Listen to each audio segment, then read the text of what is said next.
The knock came at sunset, when the sky over Santa Fe, New Mexico territory bled crimson and gold across the horizon, and Yates Zimmerman stood at his kitchen window, wondering if another day of solitude might actually drive him mad.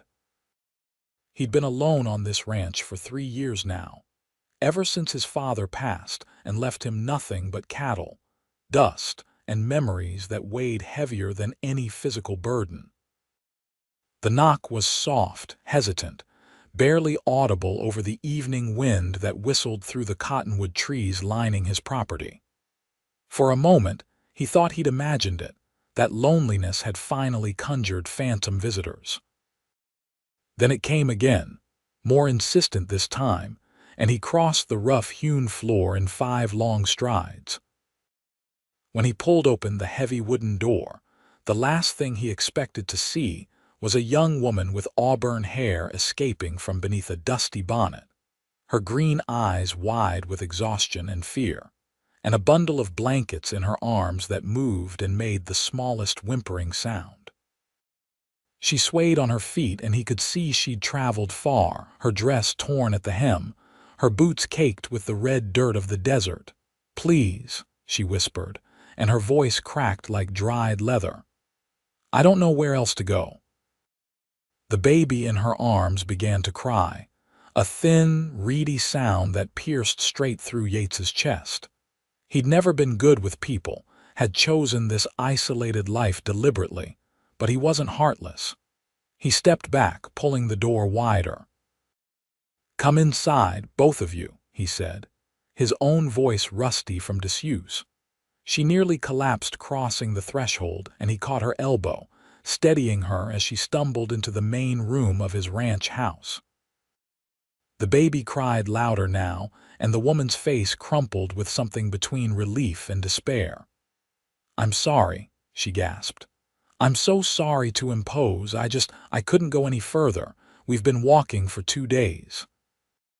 "Sit down before you fall down," Yates said, guiding her to the worn leather chair near his fireplace. "I'll get you some water."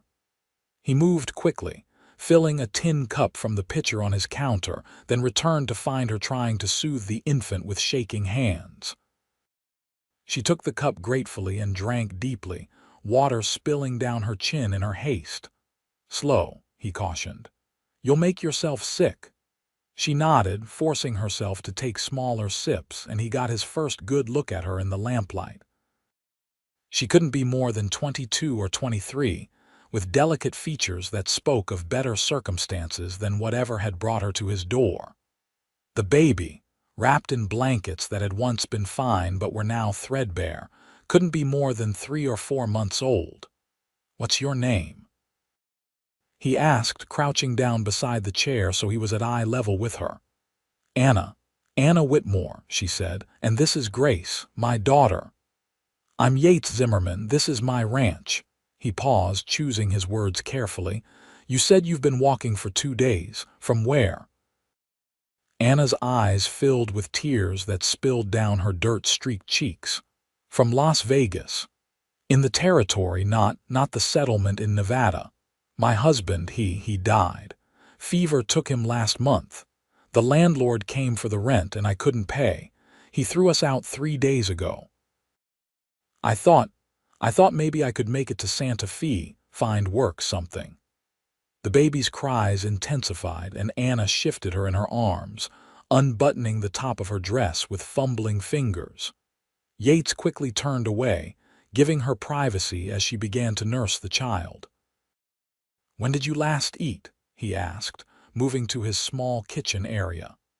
"Yesterday morning. A woman in a wagon gave me some bread." He felt anger kindle in his chest, not at her, but at the circumstances that would leave a young mother and infant to starve on the road.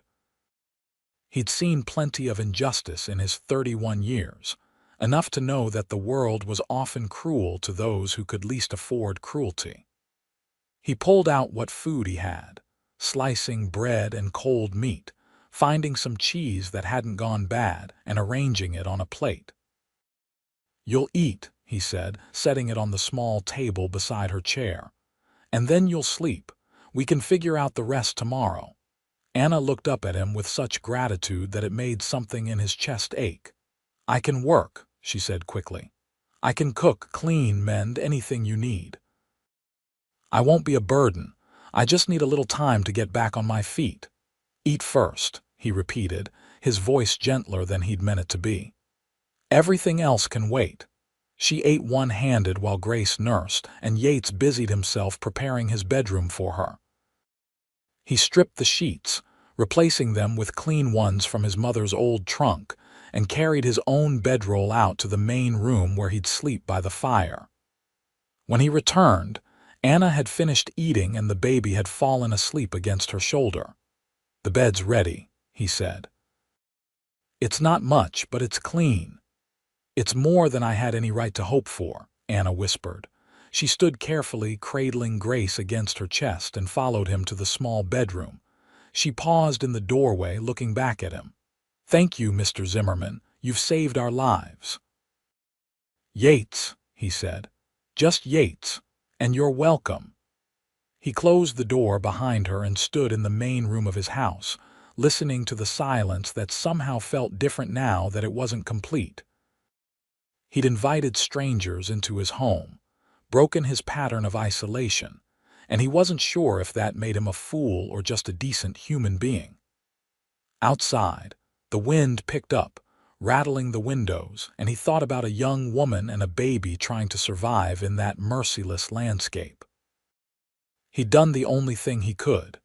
He lay down on his bedroll, staring up at the ceiling beams he knew by heart, and wondered what tomorrow would bring. Morning came with the rooster's crow and the smell of coffee, which confused Yates because he hadn't made any coffee. He opened his eyes to find pale sunlight streaming through the windows and Anna Whitmore standing at his stove, her hair braided down her back, the baby strapped to her chest with a long piece of fabric fashioned into a sling. "I hope you don't mind," she said, when she noticed he was awake. "I found the coffee in your pantry and I thought it was the least I could do." He sat up, running a hand through his dark hair. "You should be resting." "I've rested enough. I need to be useful." She poured coffee into 2 cups, bringing one over to him. "Besides, Grace was up before dawn. I'm used to early mornings now." The baby gazed at him with solemn blue eyes, and he felt that same strange ache in his chest. He'd never given much thought to having a family of his own. His father had been a hard man, demanding and cold, and Yates had always figured he'd be the same way. Better to spare some hypothetical wife and children that fate. "How are you feeling?" he asked, taking the coffee gratefully. "Better. Sore, but better." Anna returned to the stove where she was apparently making breakfast. "I found eggs in your henhouse. I hope that's all right. It's fine. But you don't have to do this." "I want to," she said firmly. "You gave us shelter and food when we had nothing. Cooking breakfast is hardly repayment." They ate together at his small wooden table, an awkward silence between them broken only by the small sounds Grace made. Yates couldn't remember the last time he'd shared a meal with anyone.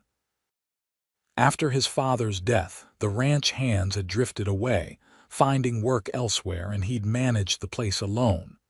It was a small operation, just enough cattle to keep him fed and clothed, and he'd preferred it that way. Or so he'd told himself. "What will you do?" he asked finally. "Do you have family you can go to?" Anna's face tightened. "No, my parents died when I was 16. That's when I met Thomas, my husband. He was a clerk in a general store, and I thought we'd have a good life together." She looked down at Grace. "We had 2 years. 2 years before the fever came. The doctor said it was quick, that he didn't suffer much, but I don't know if that makes it better or worse." "I'm sorry for your loss. Thank you." She met his eyes, and he saw steel beneath the vulnerability. "I meant what I said last night. I can work. If you'll let me stay just for a little while, I can earn my keep. I can cook, I can clean, I can help with the garden if you have one. And as soon as I've saved enough money, I'll move on. I won't impose on your kindness forever." Yates considered this. The truth was, he could use the help. The house had fallen into disrepair. His meals were haphazard at best, and there were a dozen tasks he'd been putting off because he couldn't manage everything alone. But more than that, something in him balked at the idea of sending this woman and her child back out into an uncertain world. "You can stay," he said. "I can't pay you much, but room and board are yours, and there's no rush. Stay as long as you need." Relief flooded Anna's face and she blinked back tears. "Thank you. You won't regret this, I promise." But as the days turned into weeks, Yates found himself regretting nothing. Anna proved to be an exceptional cook, transforming his simple ingredients into meals that actually had flavor. She cleaned and organized, mended his worn clothing, and somehow made the ranch house feel like a home instead of just a place where he slept. Grace was a quiet baby, content to watch the world from her mother's arms or the small cradle Anna had asked Yates to bring down from the attic, dusted off and lined with soft blankets. He found himself looking forward to coming in from the fields, anticipating the smell of dinner cooking and the sound of Anna humming as she worked. Sometimes she sang to Grace, old songs he half remembered from his own childhood, and the melodies would follow him back out to his work, making the hours pass more quickly. One evening in late August, nearly a month after Anna's arrival, he came in to find her sitting in the rocking chair by the window, tears streaming down her face while Grace slept peacefully in her cradle. He froze in the doorway, unsure what to do. "Anna, what's wrong?" She looked up, quickly wiping her eyes. "Nothing, I'm sorry, I didn't hear you come in." He crossed the room, pulling up a chair beside her. "That's not nothing, are you hurt? Is Grace all right?" "Grace is fine, I'm fine." "It's just," she took a shaky breath, "today would have been my 3rd wedding anniversary, and I'm here in a stranger's house and Thomas is gone and I don't know what I'm doing." "You're surviving," Yates said quietly. "You're taking care of your daughter, that's what you're doing." "But for how long?" Anna's voice broke. "I can't stay here forever living off your charity. I need to make a plan, find a way to support us. But when I think about leaving, about taking Grace and trying to make it on our own, I just feel so scared." Without thinking, Yates reached out and took her hand. Her fingers were small and cold in his, and he felt her tremble. "You're not living off charity. You work harder than any ranch hand I ever had, and you don't have to leave. Not until you're ready, maybe not even then." She looked at him with those green eyes that had haunted his dreams more than he cared to admit. "Why are you being so kind to us? You don't know us. We just appeared on your doorstep." "Maybe that's exactly why," he said. "Because you needed help and I could give it." "That doesn't seem complicated to me. Most people wouldn't see it that way." "I'm not most people." Anna laughed, a watery sound, and squeezed his hand. "No, you're certainly not." They sat like that for a long moment, hands linked, and Yates felt something shift between them. It wasn't just compassion anymore, or the simple satisfaction of helping someone in need. It was deeper, more dangerous, and it terrified him. Anna was a widow, still grieving her husband. She had a child, responsibilities that Yates had no claim to. And yet, sitting there in the fading light, he couldn't imagine his house without her in it. "I should check on the cattle," he said abruptly, pulling his hand away and standing. "I'll be back for supper." He fled before she could respond, feeling like a coward but unable to stop himself. Outside, the evening air was cooler, and he walked to the fence line, gripping the rough wood until splinters bit into his palms. He was being a fool. Anna had made it clear she planned to leave as soon as she could support herself and Grace. She was grateful to him, nothing more. Any feelings he was developing were one-sided and unwelcome. But over the following weeks, he began to notice small things that made him wonder if maybe, just maybe, his feelings weren't entirely alone. The way Anna's face lit up when he came in from working, how she always made sure his coffee was exactly how he liked it, the extra care she took with his clothes when she mended them, the way she laughed at his clumsy attempts at jokes, and how she sought his opinion on everything from what to make for dinner to which dress she should mend first. One afternoon in early September, he was repairing the fence near the house when he heard Anna call his name.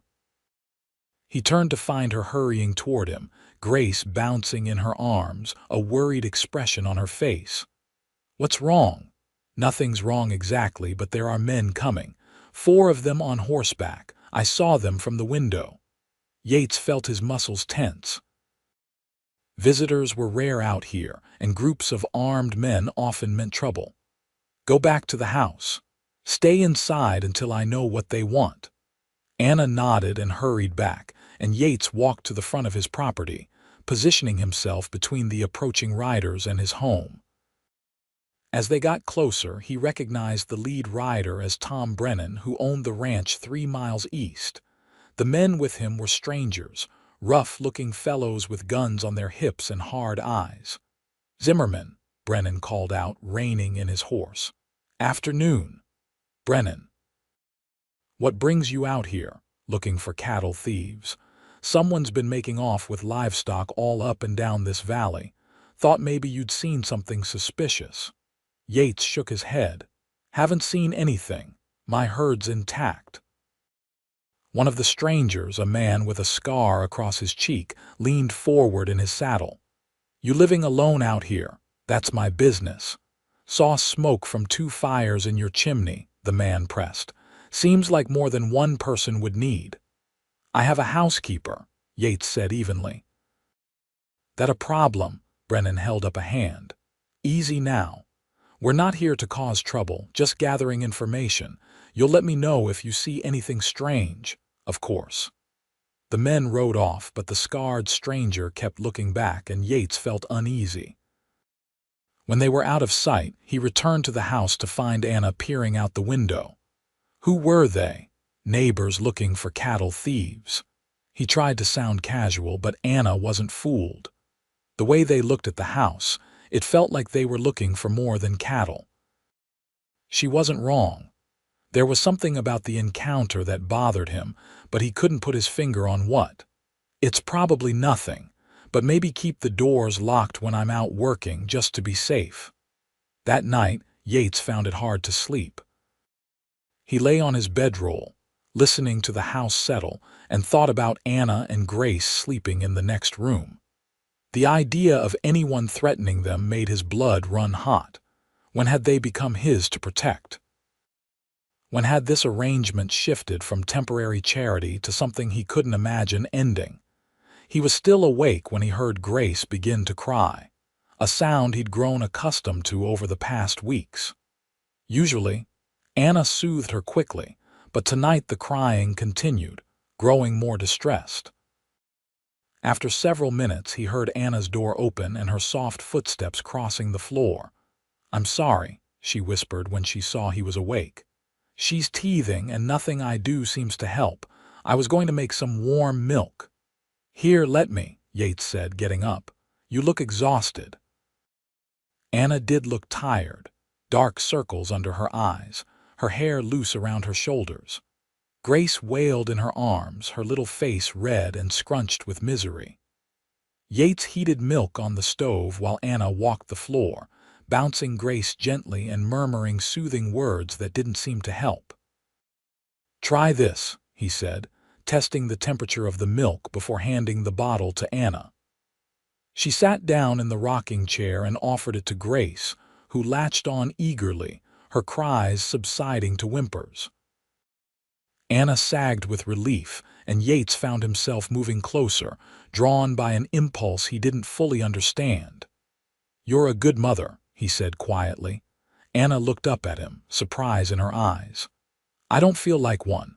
I feel like I'm fumbling through every day, hoping I don't break her." "That probably means you're doing it right." She smiled, and in the lamplight, she was so beautiful it made his chest hurt.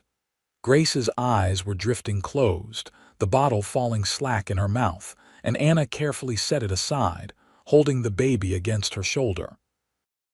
"Yates," she said softly, "can I ask you something?" "Of course." "Why have you never married? A man like you with your own land, you could have your pick of women in Santa Fe." He laughed, a harsh sound. "A man like me. I'm not much of a prize, Anna. I'm better with cattle than people. I've got a temper I inherited from my father, and I like being alone too much for most women's comfort." "I don't think that's true. The part about not being a prize, I mean." She shifted Grace to her other shoulder. "You've been nothing but kind and patient with us. You work harder than any man I've ever known, and you're not nearly as alone-loving as you claim, or you would have turned us away that first night. Maybe I'm just weak-willed, or maybe you're exactly what you appear to be, a good man." Their eyes met, and Yates felt that pull again, stronger this time. He wanted to tell her that she'd changed everything, that the house felt empty when she wasn't in it, that he'd started measuring his days by the moments he spent in her presence. But the words stuck in his throat, trapped by fear and uncertainty. "I should let you get back to sleep," he said instead, stepping back. Anna stood, Grace now sleeping peacefully against her shoulder. As she passed him on the way to her room, she paused, reaching out to briefly touch his arm. "Thank you for everything." After she'd gone, Yates stood in the dim room, his arm tingling where she'd touched him, and knew he was in serious trouble. He was falling in love with Anna Whitmore, and there wasn't a damn thing he could do to stop it. September gave way to October, and the leaves on the cottonwoods turned gold. The air grew cooler, especially at night, and Yates spent his evenings chopping wood for the winter months ahead. Anna helped where she could, hanging laundry and tending the small vegetable garden she'd planted behind the house. Grace was growing, becoming more alert and interactive, and sometimes when Yates came in from work, she would smile at him, a gummy, drooling smile that never failed to make him laugh. They'd fallen into a comfortable routine, and to anyone watching, they might have looked like a family. The thought both thrilled and terrified Yates. He'd caught himself thinking about the future, about Anna staying permanently, about raising Grace as his own daughter and maybe, eventually, having more children. But then he'd remember that Anna had never given any indication she wanted that, and he'd forced the thoughts away. One evening in late October, they were finishing dinner when Anna set down her fork and looked at him seriously. "I've been thinking," she said, "about my future, about Grace's future." Yates felt his stomach drop. "All right. I've been here for 3 months now. You've been more than generous, but I can't impose on you forever. I need to start making plans." "What kind of plans?" He tried to keep his voice neutral. "There's a woman in Santa Fe who runs a boarding house. I heard about her from one of the ranch wives who stopped by last week to buy eggs. She's looking for help, someone to cook and clean. It wouldn't pay much, but it would include room and board for me and Grace. I was thinking, if you could spare me for a day, I might go into town and talk to her." Everything in Yates wanted to tell her no, to beg her to stay, to confess that he'd fallen in love with her and couldn't bear the thought of her leaving. But he had no right to ask that of her. She deserved the chance to build her own life, to be independent rather than reliant on his charity. "Of course," he forced himself to say. "I can take you in the wagon tomorrow if you'd like." "Thank you. That would be wonderful." That night, Yates lay awake again, staring at the ceiling and trying to imagine his life after Anna left. The house would go back to being silent. He'd eat cold meals standing at the counter. He'd spend his evenings alone with only his thoughts for company. The prospect was unbearable. Somewhere in the dark hours before dawn, he made a decision. He would tell her how he felt. She could reject him, could tell him she only saw him as a benefactor and friend, but at least he would know. At least he would have tried. The next morning they loaded into the wagon, Grace bundled against the autumn chill. The ride to Santa Fe took 2 hours and they talked little, both lost in their own thoughts. The town was bustling when they arrived, merchants calling out their wares, wagons rumbling through the dusty streets, people going about their business. Yates helped Anna down from the wagon and she adjusted Grace in her sling.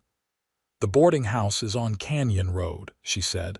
"You don't have to wait. I can find my own way back." "I'll wait," he said firmly. "Take as long as you need." He watched her walk away, her back straight despite the weight of the baby, and felt like his heart was walking away with her. He occupied himself with errands, buying supplies he didn't really need, just to have something to do. Finally, after what felt like hours, he saw Anna returning. Her face was hard to read. "How did it go?" he asked. "She offered me the position. I can start in 2 weeks." Anna looked down at Grace. She seemed kind.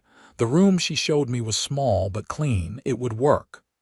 "That's good," Yates said, though the words tasted like ash. "That's real good." They loaded back into the wagon and started the long ride home. They were halfway there when Yates couldn't take it anymore. He pulled the wagon to the side of the road and turned to face Anna. "Before you take that position, there's something I need to say." Anna looked at him with those green eyes, and he saw his own uncertainty reflected there. "What is it?" "I don't want you to go." The words came out in a rush. "I know I have no right to ask you to stay. I know you came here out of desperation, not choice. But these past 3 months, Anna, they've been the best months of my life. You and Grace, you've made that house a home. You've made me remember what it's like to have something worth coming back to at the end of the day. And I've fallen in love with you." Anna's eyes widened, her lips parting in surprise. "Yates, let me finish, please." He took a deep breath. "I know it's too soon. I know you're still grieving your husband and you might not ever feel the same way about me. But if there's any chance at all that you might stay, that you might give me the opportunity to court you properly, to see if maybe we could build something together, I'm asking you to take it. Marry me, Anna. Let me be a husband to you and a father to Grace. Let me take care of you both, not out of charity, but because I love you, because I can't imagine my life without you in it." Anna was crying, tears streaming down her face, and Yates felt his heart sink. He'd pushed too hard, too fast. He'd ruined everything. "I'm sorry," he said quickly. "Forget I said anything. You should take that job. It's a good opportunity." "Stop," Anna interrupted, reaching out to grasp his hand. "Just stop talking for a moment." She took a shaky breath, and when she spoke again, her voice was thick with emotion. "I thought I was the only one feeling this way. I thought I was betraying Thomas's memory by having feelings for another man so soon after his death. But Yates, you've shown me more kindness and consideration in 3 months than I experienced in 2 years of marriage. Thomas was a good man, but he was distant, always focused on his work. He cared for me, but he didn't know how to show it. You show it every day. In the way you always make sure there's hot water for me to wash with. In the way you carved that little rattle for Grace. In the way you look at us when you think we don't notice. Does that mean? It means I love you too," Anna said, laughing and crying at the same time. "It means I want to stay. It means, yes, I'll marry you if you're sure that's what you want." Yates felt like he could barely breathe. "If I'm sure? Anna, I've never been more sure of anything in my life." He pulled her close, mindful of Grace between them, and kissed her for the first time. Her lips were soft and salt wet with tears, and she kissed him back with a hunger that matched his own. Grace made a small sound of protest at being squished between them, and they broke apart, laughing. "We should probably get home," Anna said, her cheeks flushed. "We have a wedding to plan." They were married 3 weeks later in the small church in Santa Fe, with Grace in Anna's arms and a handful of neighbors as witnesses. Anna wore a simple dress of pale blue that she'd sewn herself, and Yates wore his father's wedding suit, taken in to fit his leaner frame. The ceremony was brief, the words familiar and ancient, and when the priest pronounced them husband and wife, Yates kissed his bride and felt a completeness he'd never known before. They held a small celebration at the ranch afterward, and their neighbors brought food and well wishes. Tom Brennan clapped Yates on the shoulder and told him he was a lucky man. Some of the ranch wives cooed over Grace, who seemed to enjoy the attention. As the sun set and their guests departed, Yates and Anna stood together on the porch, watching the sky turn purple and gold. "Are you happy?" Yates asked, his arm around Anna's waist. "Happier than I ever thought I'd be again," Anna said, leaning into him. "Thank you for opening your door that night. Thank you for giving us a chance. Thank you for knocking." That night, after they put Grace to bed in her cradle, Yates and Anna lay together in the bedroom that was now theirs, and he showed his wife with gentle hands and whispered words just how much he loved her. She responded with a passion that surprised them both, and afterward, as they lay tangled together in the darkness, Yates felt a peace he'd never experienced. "I was so afraid," Anna whispered against his chest. "When Thomas died, I thought my life was over. I thought I'd never feel anything but grief and fear. And now I feel like I've been given a second chance, a chance to build the kind of marriage I always dreamed of, the kind where two people are true partners. That's what we'll be," Yates promised. "Partners in everything." The winter months passed in a blur of domesticity and deepening love. Yates taught Anna to ride, and she would sometimes accompany him when he checked the cattle, Grace bundled warmly in a carrier on her back. Anna continued to transform the ranch house, sewing curtains for the windows and braiding rugs for the floors. They talked for hours in the evenings, sharing stories of their pasts, their hopes for the future, learning each other in the way that new couples do. Grace celebrated her first birthday in January, and Anna baked a cake that the baby more smeared across her face than ate. Yates carved her a small wooden horse, and she clutched it in her chubby fists, babbling nonsense sounds that they both pretended to understand. In February, Anna came to him with news that made his heart soar. She was pregnant. Their child would be born in the autumn, a sibling for Grace. Yates couldn't stop grinning, pulling Anna into his arms and spinning her around until she laughed and begged him to stop. "You're going to be a father," she said, her eyes shining. "A real father, not just a stepfather." "I already am a father," Yates corrected. "Grace is my daughter, same as this new baby will be. There's no difference in my heart." Anna kissed him, and he tasted salt on her lips. "How did I get so lucky to find you? I think I'm the lucky one." The pregnancy progressed smoothly, though Anna struggled with tiredness in the early months. Yates took on more of the household tasks, cooking simple meals and watching Grace while Anna rested. By spring, her energy had returned and she insisted on resuming her normal activities, though Yates watched her like a hawk, ready to intervene if she overtaxed herself. In May, disaster nearly struck. Yates was out mending fence when he heard Anna scream. He dropped his tools and ran toward the house, his heart pounding, to find her standing in the doorway, Grace in her arms, staring at a rattlesnake coiled on the porch.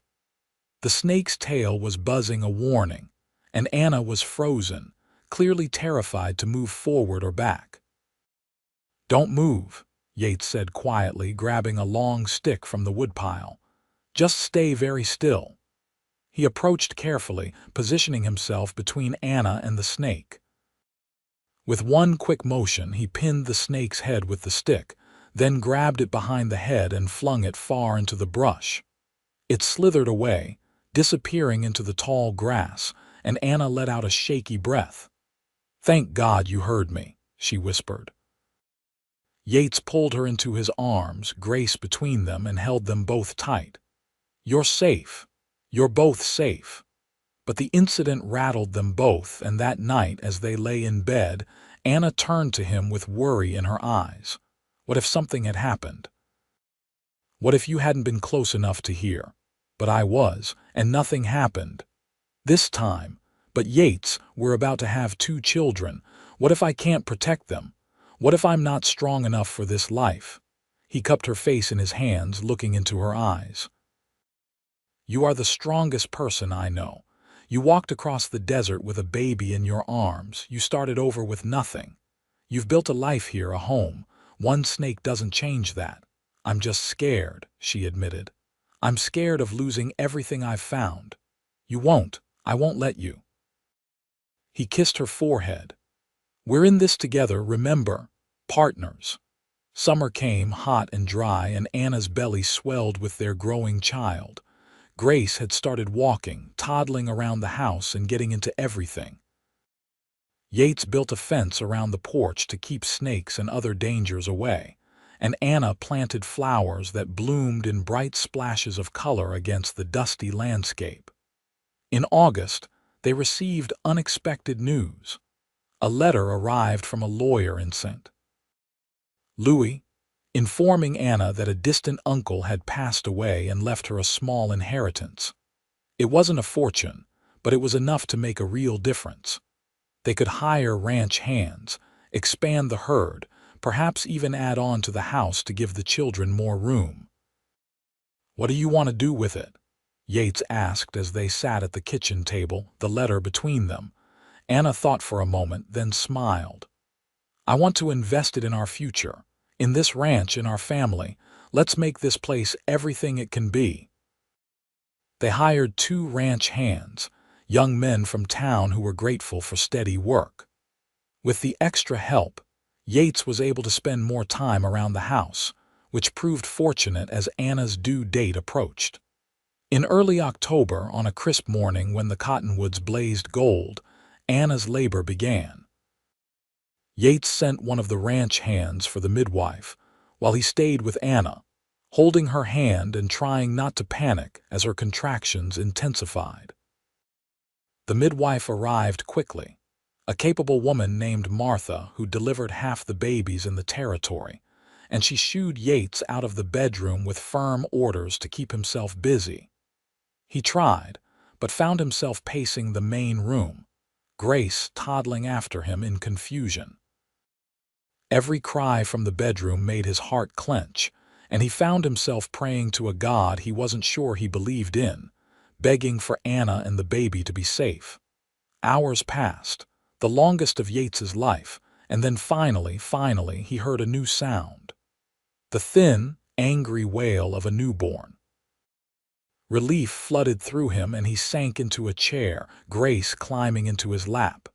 "Mr. Zimmerman," Martha called, "you can come in now." He entered the bedroom to find Anna propped against pillows, exhausted but beaming, a bundle of blankets in her arms. "Come meet your son," she said softly. Yates approached, hardly daring to breathe, and looked down at the tiny red face peeking out from the blankets. His son. His boy. The baby had a shock of dark hair and eyes that were trying to focus, and when Yates carefully touched one miniature hand, the baby's fingers curled around his thumb. "He's perfect," Yates whispered, his voice rough with emotion. "You're perfect. Thank you, Anna. Thank you for this gift." "What should we name him?" Anna asked. They'd discussed names for months but never quite settled on one. Now, looking at his son, Yates knew. "James, after your father." Anna's eyes filled with tears. "You remembered." "Of course I remembered. James Zimmerman. What do you think?" "I think it's perfect." Martha left them alone after ensuring both mother and baby were healthy, and Yates sat on the edge of the bed, one arm around Anna, the other supporting baby James.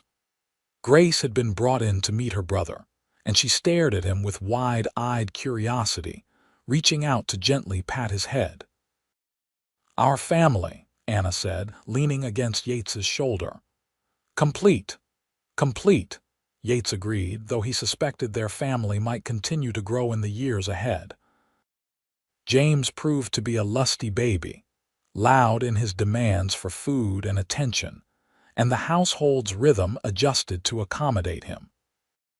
Grace seemed fascinated by her baby brother, often bringing him her toys or trying to share her food, which led to several close calls that Anna and Yates had to carefully monitor.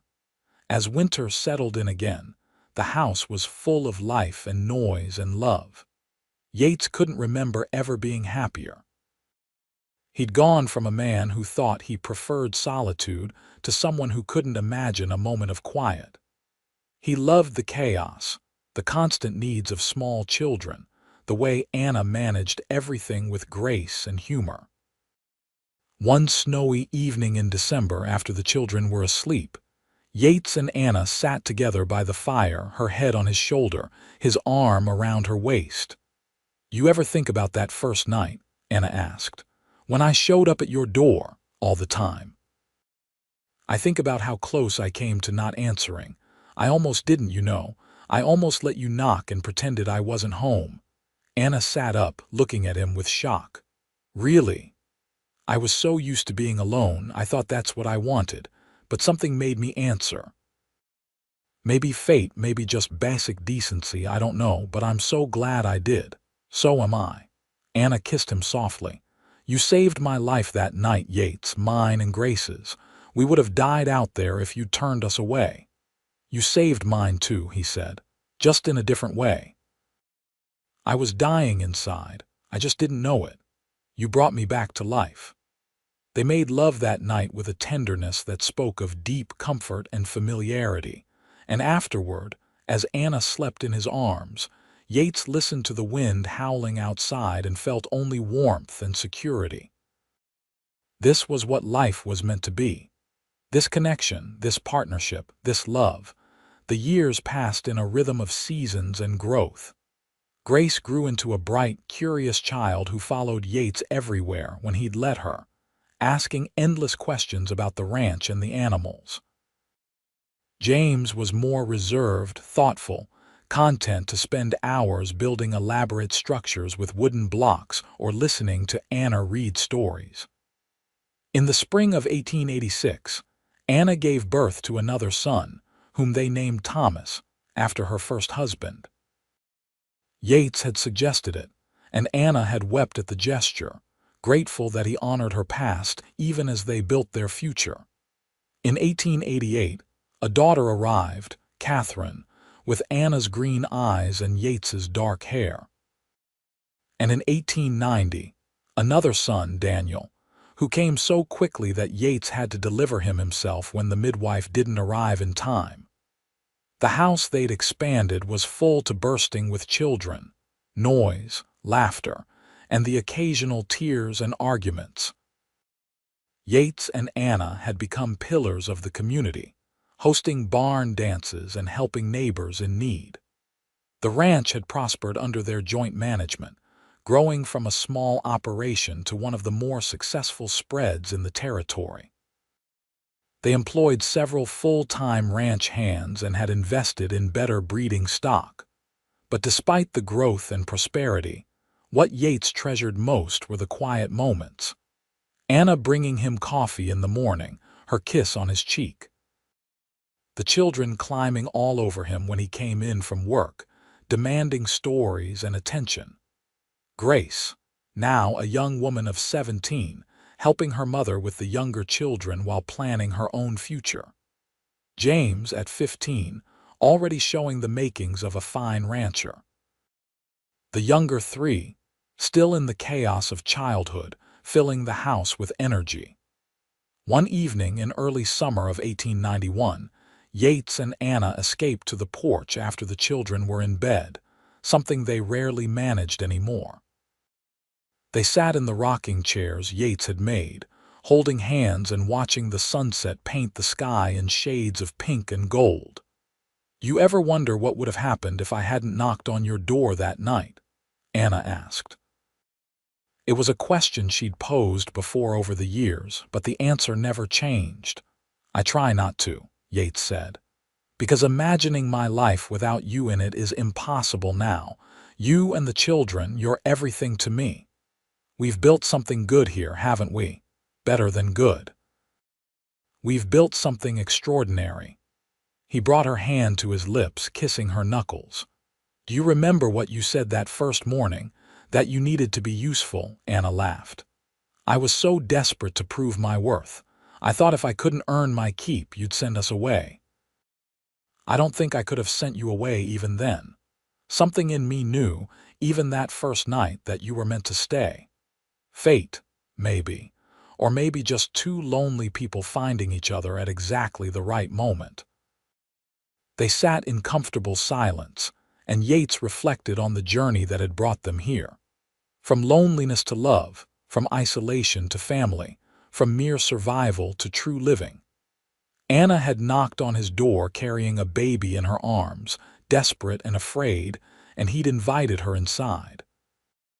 Such a simple decision, yet it had changed everything. Grace came out onto the porch, interrupting his thoughts. She was dressed for riding, her long hair braided back. I'm going into town, she announced. Sarah's family is having a gathering and they invited me. It's getting dark, Yates said, his protective instincts kicking in. Papa, I'm 17, and it's barely dusk. I'll be careful. Anna squeezed Yates's hand. Let her go, she's responsible. Yates sighed but nodded. Be back by 10 and take the rifle. Grace kissed them both and ran to saddle her horse. Yates watched her go, marveling at how fast the years had passed. It seemed like yesterday she was a baby in Anna's arms, and now she was nearly grown, with suitors starting to come around. She's going to leave us someday, Anna said quietly. Find her own life, I know. They all will eventually, that's what we're raising them for. It doesn't make it easier. No, Yates agreed, but we'll still have each other, and who knows, maybe we'll have grandchildren to spoil someday. Anna smiled. That's a nice thought. Growing old together, watching our family expand. It's the only future I want. James came out then, looking sheepish. Papa, I broke the handle on the water pump. I was trying to fix it myself, but I think I made it worse. Yates stood with a groan, his back protesting after a long day. Show me. As he followed his son into the yard, Anna called after him, I love you, Yates Zimmerman. He turned back, silhouetted against the last light of day. I love you too, Anna, more than you'll ever know. The years continued to unfold, bringing challenges and triumphs in equal measure. In 1892, a drought threatened the ranch, and they had to make hard decisions about the herd. In 1893, James was thrown from a horse and broke his arm, giving Anna and Yates several anxious weeks. In 1894, Grace married a young teacher named Peter Harrison, and the wedding was held at the ranch, with half the territory in attendance. But through it all, the love between Yates and Anna never wavered. If anything, it deepened with each passing year, each shared trial, each moment of joy. They learned to read each other's moods, to provide comfort without words, to celebrate victories and weather defeats as one. In 1895, Grace gave birth to her first child, a girl named Anna after her mother. And when Anna Zimmerman held her granddaughter for the first time, tears streamed down her face. Yates stood behind her, his arms around his wife, and felt a completeness that seemed to expand rather than diminish with each addition to their family. By the turn of the century, the ranch had become one of the most prosperous in New Mexico territory. James had taken over much of the day-to-day operations, having inherited his father's talent for ranching. Thomas had gone to university and was studying law. Catherine was teaching at the local school, following in her brother-in-law's footsteps. Daniel, at 10, was still finding his path, but he showed a talent for horse training that impressed everyone. Yates and Anna, now in their 50s, had stepped back from the hardest physical labor, though Yates still insisted on riding out most days to check on things. They'd built a second house on the property for James and his new wife, and the original ranch house, though expanded over the years, was quieter now with only Daniel still at home. One warm spring evening in 1902, Yates and Anna walked hand in hand down to the creek that ran through their property. The cottonwoods were leafing out and the sound of water over rocks was soothing. They found their favorite spot, a flat rock that overlooked a small pool, and sat down, their shoulders touching. 20 years, Anna said, looking at the gold band on her finger. 20 years since we married. Best 20 years of my life, Yates said, though I could argue the 3 months before that weren't too bad either. Anna laughed, the sound as beautiful to him now as it had been 2 decades ago. Do you remember how scared I was, how certain I was that I'd be a burden? You were never a burden, not for one single day, liar. I'm sure there were moments when 5 children seemed like too much. Yates grinned.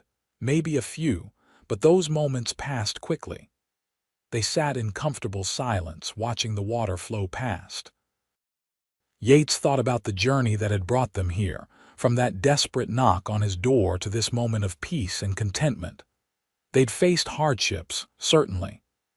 Droughts and illness, difficult births and dangerous situations, the normal trials of life on a ranch.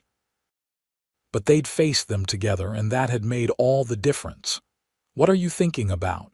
Anna asked, reading his expression. About how grateful I am. For you, for our family, for this life we've built. Me too. Anna leaned her head on his shoulder. Sometimes I still can't believe it's real. That I went from having nothing, from being so desperate and afraid, to having everything I ever wanted. You earned it.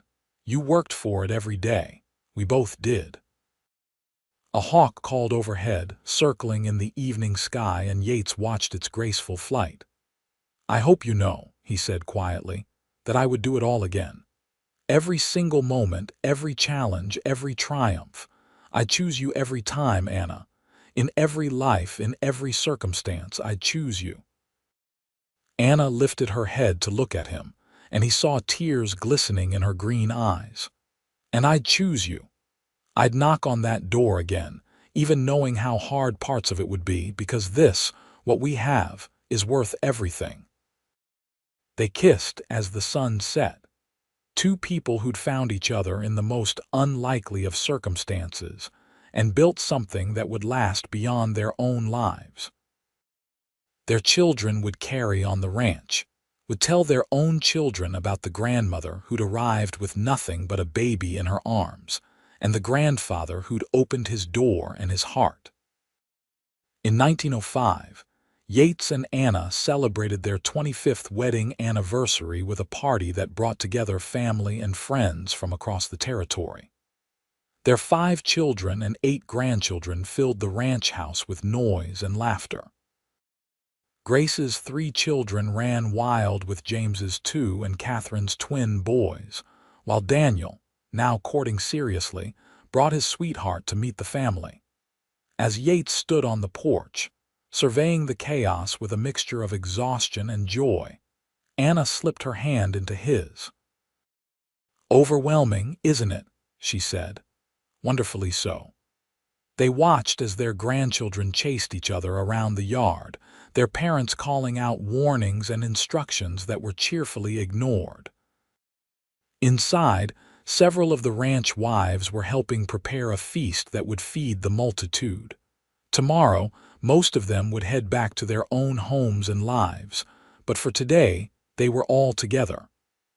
"I never imagined this," Anna said softly. "When I was walking through the desert with Grace, just trying to survive one more day, I couldn't have imagined standing here with you, watching our grandchildren play. Life is funny that way.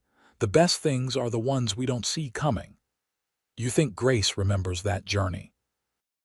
"She was so young. She remembers some of it. She told me once that she has a vague memory of being very hot and very thirsty and then being safe. She said she associates that feeling of safety with me, even though she couldn't have known what was happening." Anna's eyes filled with tears. "You gave us both that safety. You gave us a home." "We gave each other a home," Yates corrected. "I was just a lonely man in an empty house before you arrived. You made it a home." The party continued into the evening with music and dancing and stories told around the fire. Yates danced with Anna, with his daughters, and with several of his granddaughters, until his feet ached and he had to sit down. He watched Anna dance with their sons, her face flushed and happy, and marveled that she was still as beautiful to him now as she'd been that first night on his doorstep. As the stars came out and the party began to wind down, the family gathered for toasts. James stood, raising his glass. "To my parents," he said, his voice carrying across the yard, "who taught us what it means to work hard, to love deeply, and to build something lasting. May we all be as fortunate in our marriages as you've been in yours." The sentiment was echoed by the others, and Yates found himself standing, Anna beside him, accepting the love and gratitude of their children and grandchildren. When the toasts were done and people began to drift toward their beds, Yates and Anna remained on the porch alone at last. 25 years, Yates said, and I'd marry you all over again tomorrow." "Only 25, Anna teased. "I was hoping for at least 25 more. That's the plan. Though we might need more room for all these grandchildren you keep accumulating." "I keep accumulating. I seem to remember you being quite proud when James announced number 3 was on the way."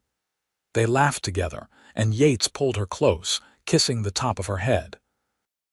The years had marked them both, silver threads in Anna's auburn hair and lines around Yates's eyes, but the connection between them was as strong as ever. The following years brought more changes. Daniel married in 1907 and started his own horse ranch on land Yates and Anna gave him. Thomas returned from law school and set up practice in Santa Fe, but visited often. Catherine's husband accepted a position teaching at a school in Albuquerque, and while the move saddened them, they were proud of the opportunities it offered. By 1910, Yates was 61 and feeling the weight of his years. His joints ached in the morning, and the hard physical labor of ranching had become more difficult.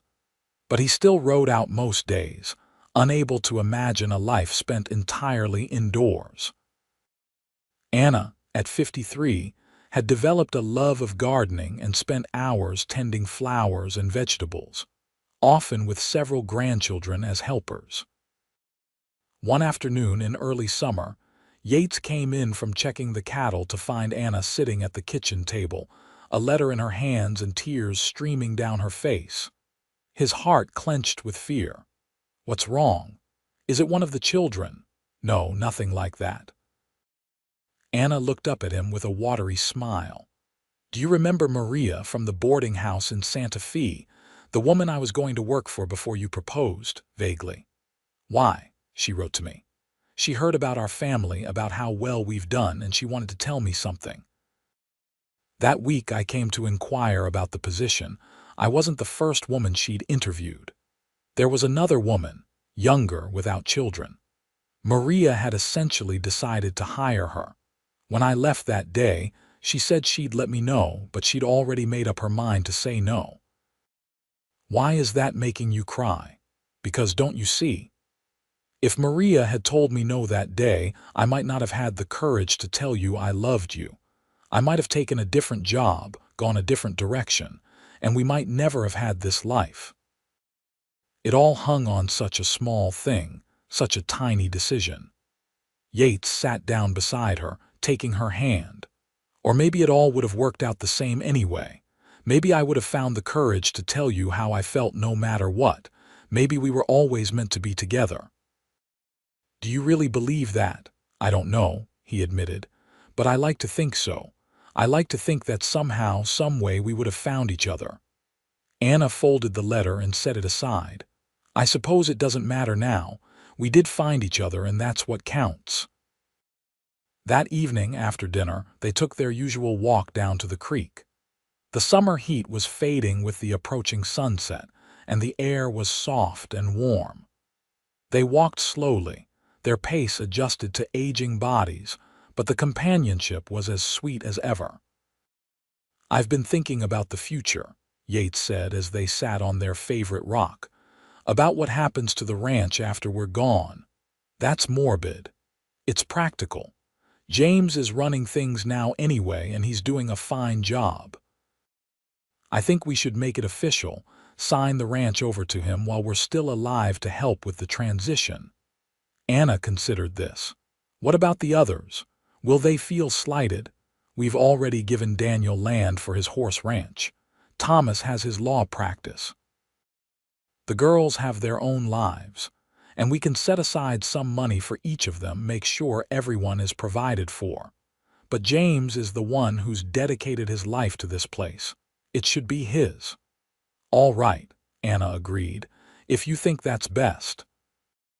They formalized the transfer in the fall of 1910, and while there was some sadness in letting go, there was also relief. The ranch was in good hands, and Yates and Anna could enjoy their remaining years without the constant pressure of running a large operation. They traveled some, visiting their scattered children and exploring parts of the territory they'd never seen. They spent long afternoons on the porch, reading and talking and simply enjoying each other's company. They spoiled their grandchildren shamelessly and watched with pride as their children built successful lives. In 1915, as New Mexico prepared for statehood, Yates fell ill with pneumonia. The doctor was concerned, given his age, but Anna nursed him through it with fierce determination. She sat by his bedside day and night, applying cool cloths to his fevered brow, forcing him to drink water and take medicine, refusing to let him give up. "You're not leaving me," she told him firmly when he was at his worst. "We have more years together, Yates Zimmerman. We have grandchildren to watch grow up and great-grandchildren to meet. You're not done yet." Whether it was the medicine or Anna's sheer force of will, Yates recovered. It took weeks, but slowly his strength returned, and by spring he was back to his old routines, if perhaps a bit slower than before. "You saved my life," he told Anna one morning as they sat together having coffee. "You saved mine first. I was just returning the favor. I think we're even now." "I don't think love keeps score," Anna said, reaching across the table to take his hand. "But if it did, I'd say we're both winning." The years continued their steady march. Grace's oldest daughter married in 1918, making Yates and Anna great-grandparents for the first time. James took over as the patriarch of the Zimmerman family, as his father's health gradually declined. The original ranch that Yates had inherited from his father had grown into a small empire, with multiple properties and businesses all stemming from that one isolated house, where a desperate woman had once knocked on the door. In 1920, as Yates approached his 71st birthday, he and Anna sat on their porch watching the sunset, as they had done countless times over the past 3 decades. His hair was white now, his body frail, but his mind was sharp and his love for Anna undiminished. "You have any regrets?" Anna asked, a question she'd never posed before. Yates thought carefully before answering. "I regret not being able to do more. There's always more fence to mend, more cattle to tend, more improvements to make. But regrets about my choices, about my life? No, not a single one. This life with you, our family, everything we've built together, it's more than I ever dreamed possible." "I feel the same way." Anna leaned against him, her head on his shoulder. "Sometimes I still can't believe you opened that door. That you looked at a desperate stranger with a baby and said, 'Come inside,' both of you. Best decision I ever made. Mine too. Knocking on that door, I mean." They sat in comfortable silence as the sky turned from gold to pink to purple. Inside the house, They could hear the sounds of their grandchildren visiting, laughter and conversation floating through the open windows. This was their legacy, Yates thought. Not just the land or the business, but this family, these connections, this love that had spread outward from two people who'd found each other at exactly the right moment. "I love you, Anna Zimmerman," he said quietly. "I've loved you from that first night, and I'll love you until my last breath and beyond. And I love you, Yates, my rescuer, my partner, my heart." They kissed as the last light faded from the sky. Two souls intertwined across decades, across challenges and triumphs, across a life well lived together. Whatever time they had left, whether days or months or years, they would face it as they had faced everything else. Together, hand in hand, heart to heart. The stars came out one by one, and still they sat, unwilling to break the perfect peace of the moment. This was what it all came down to, Yates thought. Not the ranch or the money or the success, but this. Two people sitting together in the twilight, content in each other's presence, grateful for every moment they'd been given. Anna had knocked on his door with a baby in her arms, and he had invited them both inside. It had seemed like such a small thing at the time, an act of basic human decency on a lonely evening. But it had changed everything, had set in motion a chain of events that led to this life, this family, this love that had sustained them both through 3 decades of joy and sorrow. As they finally stood to go inside, Yates paused, looking out at the land that had been his home for his entire life. Tomorrow there would be work to do, grandchildren to visit, the small tasks and pleasures that filled their days. But tonight, there was only this. The woman he loved beside him, a house full of family and a heart full of gratitude for the life they had built together, one day at a time, one decision at a time, starting with that single moment when he chose to open his door and let love in.